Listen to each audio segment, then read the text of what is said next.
দফায় দফায় বৃষ্টি, প্রস্তুতিতে বাধা পুজো কার্নিভাল।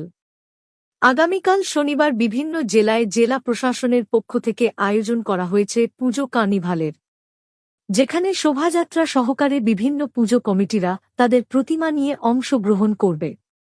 মেদিনীপুর শহরেও চলছে সেই পুজো কার্নিভালের প্রস্তুতি, কিন্তু প্রস্তুতিতে বাধা হয়ে দাঁড়িয়েছে বৃষ্টি।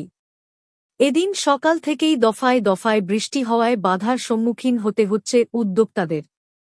জানা গেছে, প্রায় 17টি পুজো কমিটি এই কার্নিভালে অংশগ্রহণ করতে পারে।